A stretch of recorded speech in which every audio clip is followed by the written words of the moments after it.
Episode 95, and welcome into the Bench is Clear podcast, where we cover the best rivalry in all of sports. Yeah, I am Jesse Gutierrez, and I represent the side of the NL West Division champion San Francisco Giants. And I'm Tyler Coe, and I represent the Corey Seager-less and Max Scherzer-less Dodgers. And we are now 48 hours away from the lockout, which means it's going to be even crazier than the last 48 hours as far as moves go. And let's just jump into it. It's fucking D-Day right now. Let's give everyone what they want. Let's give everyone what they came here for. Corey Seager, most importantly, is now a Texas Ranger. Everything they came here for, that means you would be shirtless. That's true. Covered in maple syrup. So I don't think that's not gonna happen. I prefer honey. Yeah, Corey Seager, 10 years, $325 million. Which I do get a point in our free agent signing game for the 10 years. Missed it by 10 million, so I was close. It's one of those things where I knew he was gone. Everyone did. And then there was kind of a slight okay, maybe they are really looking towards the future and he's our third baseman of the future and maybe they don't let him go. And so you knew it was coming. It still sucks. I mean, it's just a different feeling when you see a homegrown guy. He won Rookie of the Year. He won the World Series MVP. We don't win a World Series without him for sure. So seeing him walk, it definitely hurts. It feels a little bit better to know that he's going to the American League, and the only time we would really see him where it matters is the World Series. But good for him as far as getting the money. Happy for him and his family.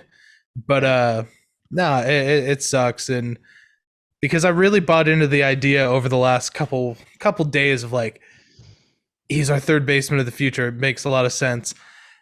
But you have to think that there's a pretty good reason that Andrew Friedman didn't pull the trigger. The Rangers overpaid, but they're going to have to. A franchise that's down in the shitter is going to have to overpay for some big name guys. One, just to get season tickets going. But you're going to have to overpay to get those big ticket guys. So I have to think that Andrew Friedman too, because of the new stadium. So yeah, of course. I think Andrew Friedman has a plan. Whether that means extending Trey Turner before the season starts, I don't know. Or what. But we're gonna get into my scenario just right now. Andrew Friedman has a plan. You just gotta be. yeah. So imagine how stupid that sounds. That's what I think when everyone else says. Me? Yeah, exactly. I wasn't gonna say it, but okay. We'll get into my kind of dream scenario with what we have on the board here. But yeah, Corey Seager gone. But first we got the news that Max Scherzer was gone, and that didn't suck in the way that Corey Seager sucks. It doesn't hurt emotionally as much because again, Mets I think overpaid. I still think Scherzer's going to be great. I still think he's going to be dominant. And, I think saying someone overpaid is just a way for me to rationalize being sad because I don't care if they overpaid because it's not my fucking money. So who the fuck cares? Right. But, I think the Dodgers probably offered him a 2-year, $95, maybe even $100 million deal, giving him super crazy AAV. But I think Max just wanted that third year and you can't blame him. He's getting $43 million a year, which is absurd. He's beats Trevor Bauer in his AAV, that piece of shit. Well, yeah. Well, it was all thanks to him. The reason why he got it. Yeah, that was something I was going to bring up later in the show, but let's just get into it because I didn't see the tweet. I saw that you had posted something, and I didn't understand what you were saying, and then I came across the agent's tweet. I'm not even going to say their name. And just the narcissism of thinking that you're that big a deal. First of all, you have what, 2 clients, 3 clients, 2 of which have sexual assault allegation. One is playing in the Mexican League now because no MLB team's going to sign him with all that shit. Right. And then Bauer's just going to get fucking suspended or let go or traded. He's never going to pitch for the Dodgers ever again. We know that. So the idea that like you've set this market is fucking absurd. And also, Max Scherzer's 37 years old. So he's dominant. He almost won a Cy Young last year. Of course he's going to get a high AAV because he's not going to pitch till he's 48 years old. Right. Like that's just it is what it is. So just it's ridiculous that we have to explain what's going on here. That it's actually not, it's actually because of Max Scherzer being one of the best pitchers ever to pitch in Major League Baseball. The reason why he's getting not only this generation ever. Right. Ever. It's due to that, not because Trevor Bauer got $40 million last year. Yeah. It happens every year. The hottest, the best starting pitcher always breaks it. And someone's going to break him, if not next year, the year after that. Yeah. And I mean, like Corey Seager got huge money. Carlos Correa is probably going to get $15 million more than him now because Corey Seager kind of set that market. But no, the idea that you have to insert yourself into the conversation when you're an afterthought in baseball right now. Right. Dude, no one cares about you. You'll be lucky if you ever pitch in the major leagues ever again. Mm-hmm. And your agent is you were her cash cow and you fucked that up. No one's dying to go to this sports agency. No one. No.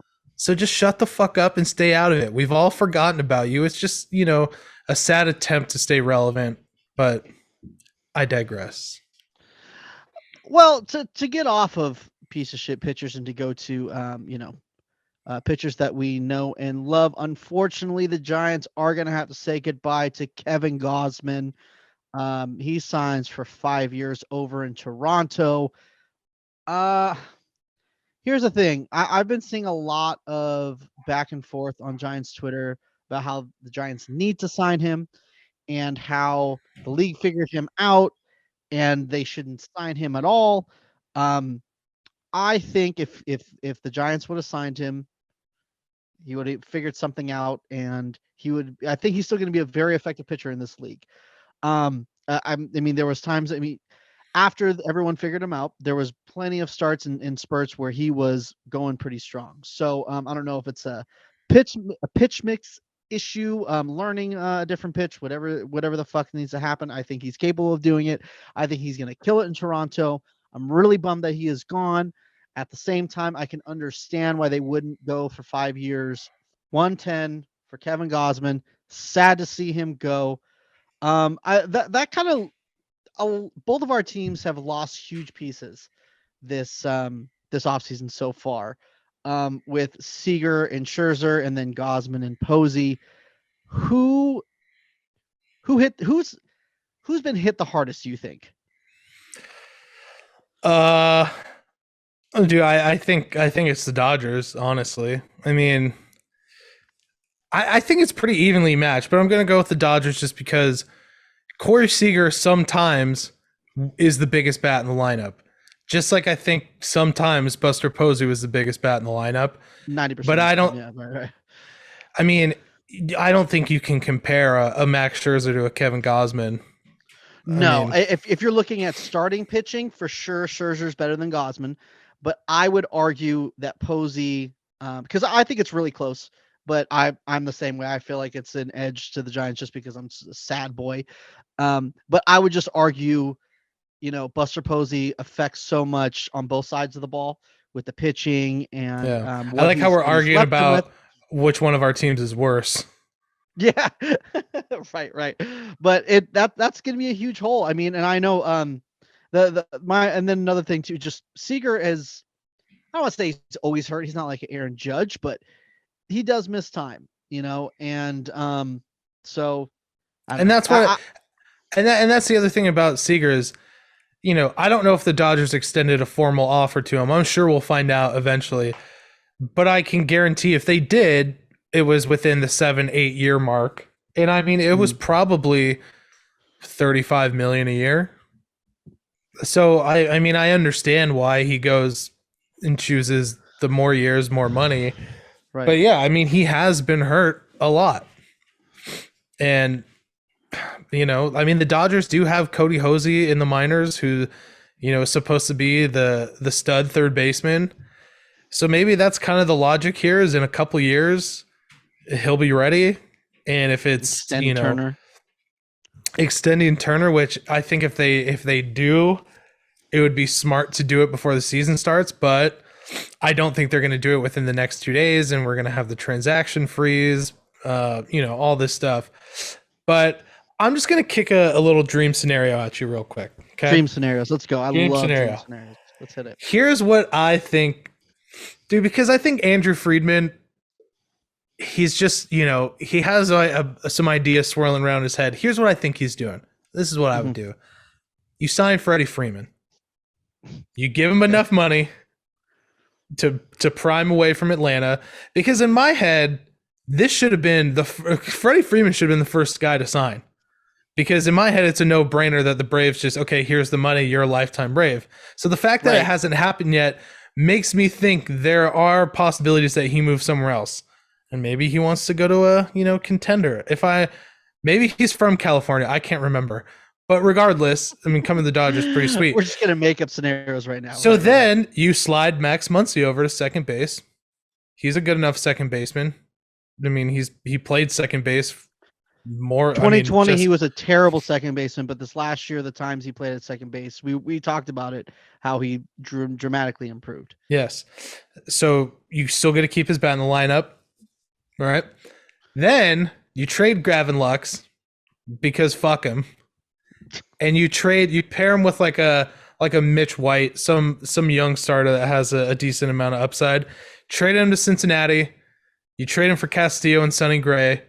Bing bang boom, World Series roster right there. You're gonna get Castillo and Sonny Gray for just. You probably have. Well, Mitch White's, he's a baller. You probably got to throw in a Tony Gonsolin. But that takes away from one of your starters. That makes no sense. But then get two starters, doofus. Do you not know how math works? I understand that, but they're trying to pile on starters. And your farm system has dramatically dropped off. Bro, we got Andrew Heaney. The man, the myth, the legend, Andrew Heaney. Andrew Heaney is back, Dodger legend. That's right. Speaking of Dodger legends, I'm just going to, you know, go out of order maybe a little bit. And Daniel Hudson allegedly signing with the Dodgers, 1 year, $7 million. It's not done yet, but it looks like it's going to be done, which I think it's a good signing. I mean, $7 million, it's nothing. I think that's going to be what we see Joe Kelly sign for if he comes back. I think the Dodgers, you might take a flyer on him, give another 2 years, $14 million. And the other thing too is, I mean, Daniel Hudson threw the last pitch of a World Series against the Astros, and he performed very well that postseason, so he has it in him. The other thing, though, Kirby Yates, I saw, just signed with the Braves, right, with a very team-friendly deal. Kind of wish the Dodgers would have went that route. I mean, I think Kirby Yates, there's a very real possibility he pitches for a couple months and then his career's over because he's going to get hurt. But I mean, dude, he hasn't pitched. He didn't pitch all last year. Yeah, he had Tommy John. Exactly. So he's coming back. You never know, dude. He's an older guy, if I'm not mistaken. So, I mean, it doesn't matter though, because like I said, we already have the dream scenario. Freddie Freeman, Dodger, book it, 6 years, $180 million. It's obviously happening. So, there you go. Well, if we're talking dream scenarios, I'm gonna hit you with mine. Barry Bonds comes back. He comes back. He's extra rated up, so he hits 80 home runs next year with his head's this big. Yeah. No, but I mean, it's dream scenarios. I mean, yours is a little bit out of the realm of the actual possibility, but I'm gonna say in the realm of possibility. Not even. Fuck you. And I'm gonna say that they sign someone at the top of their rotation, whether it be a Carlos Rodon or a Marcus Stroman. And then they have to add a depth piece, whether they sign a Kikuchi or, someone along those lines. Maybe they trade off to another under the radar guy. I guess Detroit is expected to non-tender Matt Boyd's contract. Maybe Farhan does the flip job with him. Who knows? They're going to need some depth, especially well, since we're talking and going a little out of order, I might as well talk about this now that the Giants are supposedly finalizing their deal with Alex Cobb. I forgot who tweeted it, if it was Joel Sherman. But they were saying it's rumored to be around 2 years. Who knows? We'll see what the information when it comes out. But he's going to be in that rotation. But the only problem with these starters is they've all had injury history. Right? They've all had issues with staying on the field and just Logan Webb being a young dude, not pitching 150 innings. If you look at everyone's careers, if the seasons they had throwing 150 innings or more, Alex Cobb is 3 out of 10, Wood is 4 out of 9, DeScalfani is 3 out of 7, and then Webb has only done it once, and that was this year, and they weren't even major league innings. It was 148 major league innings, and he pitched 2 innings in the minor leagues. So it was exactly 150 point and 1/3 innings. So you cannot rely that much on inconsistent starting pitching who hasn't been able to stay on the field. So they're going to have some depth pieces. I know they have Sammy Long that can spot start, and I'm sure they're going to have more minor league invite guys that will be able to spot start. To get them through a 162, but they're going to need one guy as a solid innings eater that can be at the top of that rotation, and then they're going to need at least one more depth piece. So, talking about a depth piece that is on the major league team, that's probably like a 4th, 5th guy, and then a bunch of fucking minor league invites, which Farhan usually does. So, that's my only worry with that. So, my dream scenario, back to the first question you had, Tyler, is going to be a Stroman or Rodon, and then a Matthew Boyd or a Kikuchi. I would love for you guys to get Marcus Stroman. I would love that too. Yeah, dude's like a shit.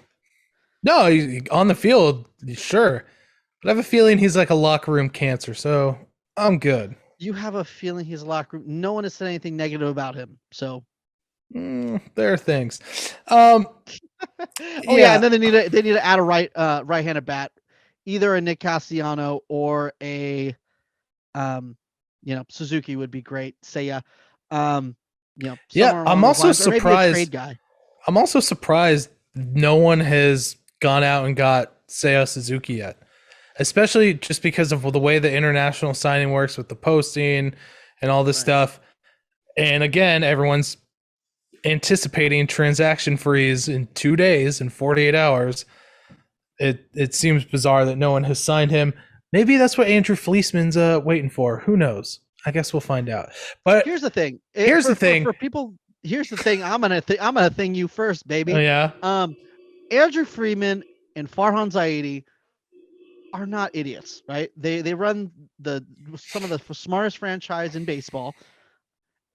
I understand that certain fans are frustrated that they're not signed. They're not, the Rangers or the Mets right now signing the big guys, but there's a reason they're not signing them. They're not going to start a season where they only have 3, legit starters that are ready to go. They're going to sign some guys. It might not be the sexy names that you think, but they end up having sexy stats at the end of the season. So calm the fuck down. Also, let's not forget, if there wasn't this impending lockout in 48 hours, these guys wouldn't be signing till January or February. I mean, we've never seen anything like this before. Yeah, it's almost like there has to be some sort of incentive. I don't want a threat of a lockdown every year, but there has to be some sort of incentive if they want free agency to be like this way every year. Yeah, and I don't think that's going to happen, but I think people are getting the feeling like, oh my God, all these guys are signing and we haven't signed anyone. There are plenty of great guys out there still. There's still the possibility of trades. And just like you said, Farhan and Friedman are 2 of the smartest GMs in baseball. There is a reason they didn't sign these guys. And there's tons of guys out there and there's tons of time still left. Spring training, pitchers and catchers don't report for 2.5 months. We're still very much very much in there. But I understand, especially as a Dodger fan, it feels like the team was gutted today. But I mean, that's Jesus. 450 million dollars between two guys, and you have to think long term too. Walker Buehler, Cody Bellinger, Will Smith, all these guys are coming up in the next couple of years. Well, Will Smith has more time, but do you want to re-sign those guys? Do they value them more? We don't know. But I mean, the Dodgers and the Giants are both going to put out two very competitive teams. They're both going to be better than the Padres, even though I'm sure Padre fans are celebrating right now because the Dodgers got worse. But we just got to wait it out. But they got worse too. They traded Adam Frazier to Seattle. So that's right, baby. Seattle Mariners, 2024 World Series champions.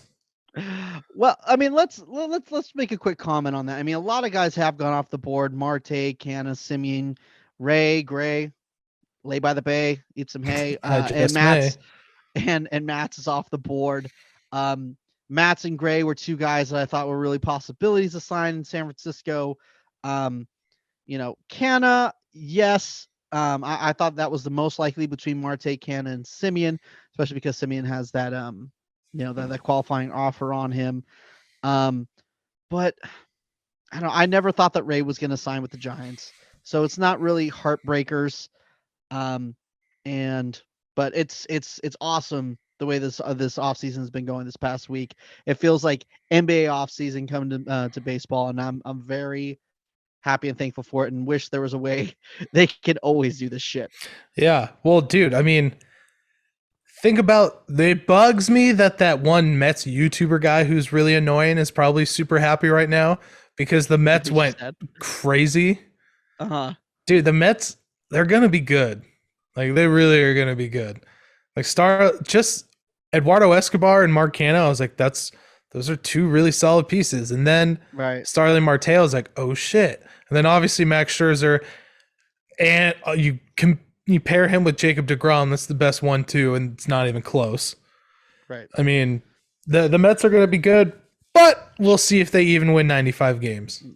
Yeah, Scherzer's kind of out of history with just teaming up with bomb-ass rotations.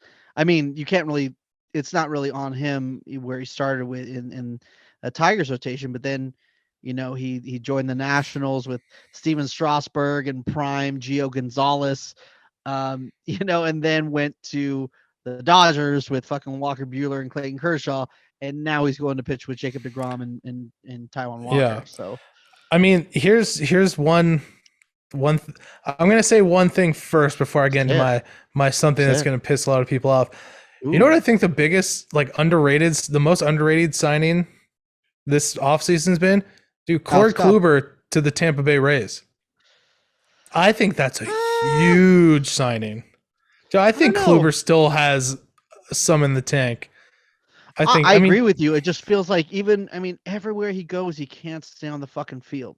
Yeah. So, I mean, he did show, he had a no-hitter in New York and proves he can pitch in that, the AL East, but with all the small ballparks. But, I don't know. I wouldn't say it's the best. I could be wrong, because I had another theory about just these. That's another thing too. These franchises trying to play poor and in 2020 and all that kind of shit, and then all of a sudden these fucking teams are going all out that have almost no chance before this offseason started to make the playoffs. All of a sudden just have money to throw around. So yeah, it's gonna be hard to play poor in the next 2 days. The Rangers are up over $500 million on 3 guys. Right. It's insane. Within like 5 days of one another. But their payroll this year is projected to be like 144 million right now. Yeah. After everything. So well, here's the thing. Well, this leads into what I was going to say. Dodger fans are feeling shitty. Feels like the team has gotten gutted.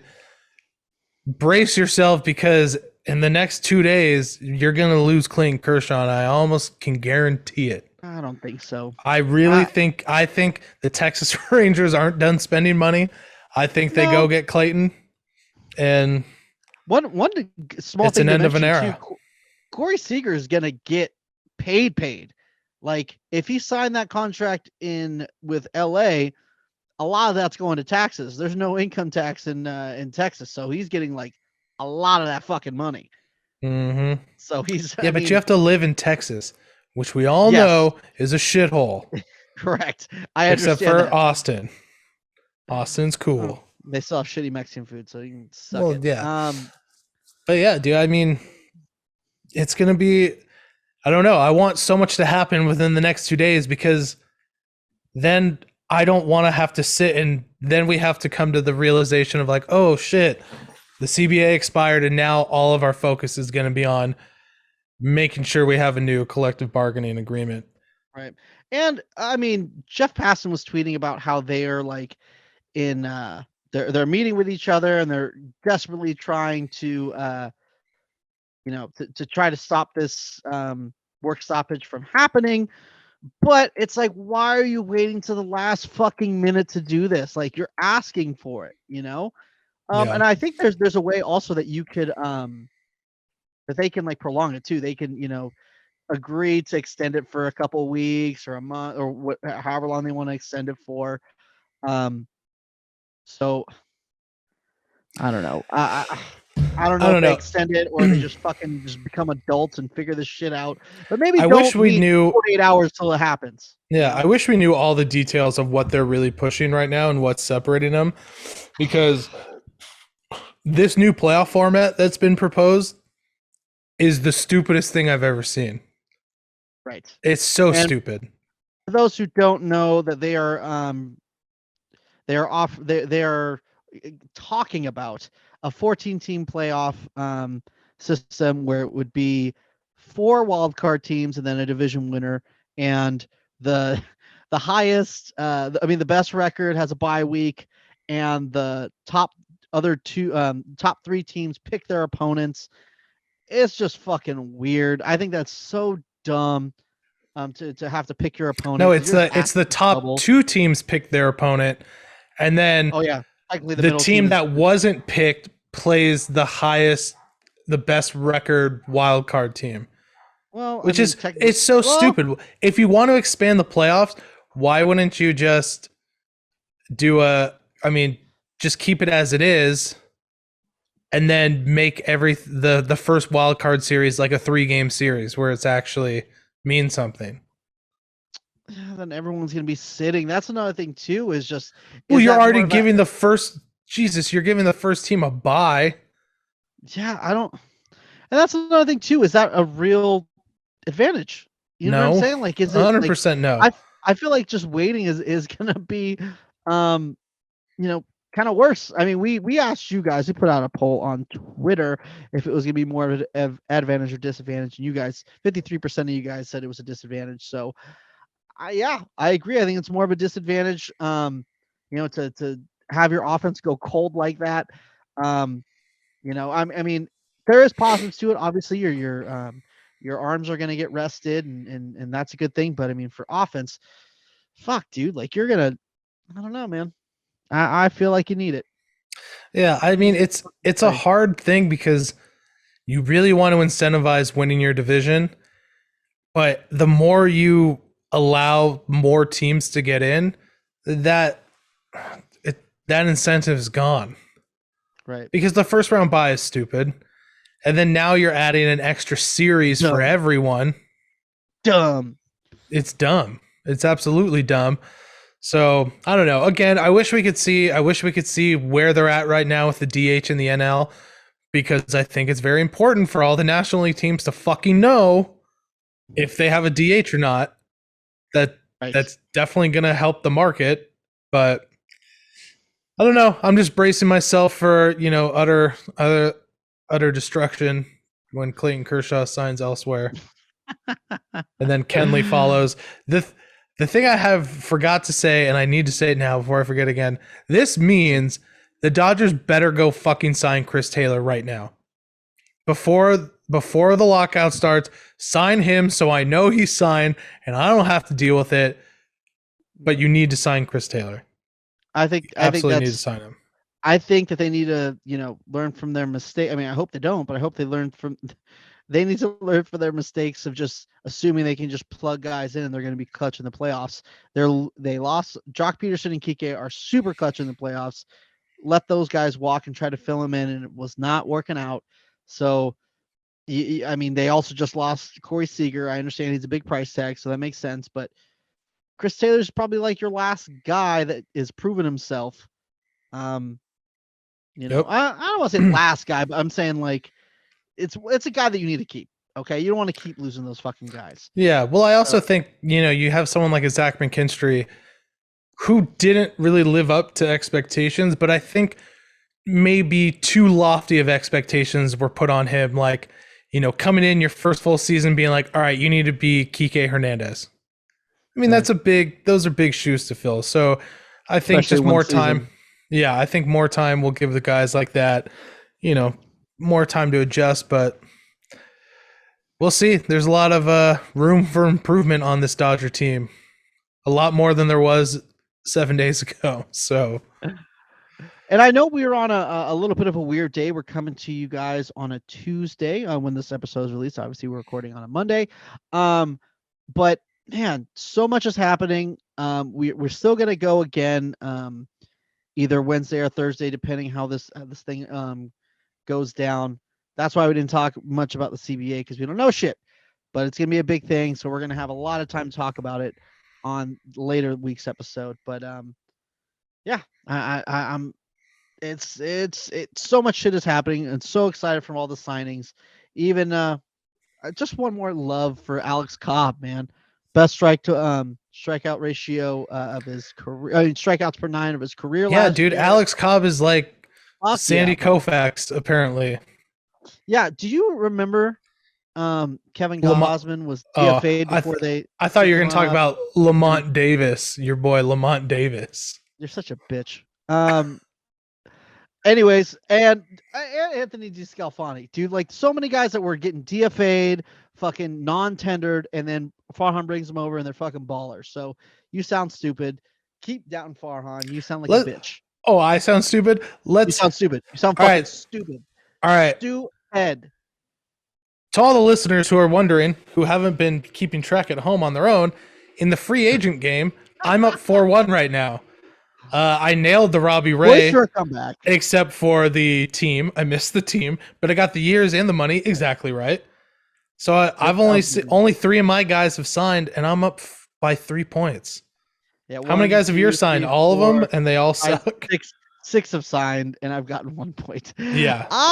Especially if I knew they were signing this early, I would have I would have liked my list more. Oh, sure. What do you mean? What are you saying? Oh, sure. I said it would have been worse if I would have known they would have signed this early. It would have. I would have I was thinking that all these teams were going to cry poor because they were going to complain about 2020 season and to look good for the CBA that's coming on. I didn't think they were going to push out as much money. So that was my head and my headspace, and I was fucking wrong. Real bad. So yeah, I think I said Matz was getting 220. He got 4 years. Fucking Scherzer was only getting 2 years. He got 4 years. Scherzer got 3. That's what I said. Don't repeat that. Don't rewind that. That's what I said. Don't listen to Tyler. He's a bitch. I said Semien was going to get 5 years and Seager was going to get 8. I did overdo Ray because I thought the Angels were just going to overpay for pitching with 6, but yeah, I'm just all over the place. Man, was that bitch wrong? Yeah, well, you got some time to make it up. You're going to have to knock it out of the park, but I think all my picks are looking good, except for the Freddie Freeman, because he's obviously coming to the Dodgers now. But we'll get into that in a couple days when it's official. Yeah, let's do that. As always, this episode is brought to you by Renovation Candle Company, where candles are flying off the shelves. They're going under the tree. They're making the scent of your trees. They're everywhere. Hit them with a jingle. Renovation Candles.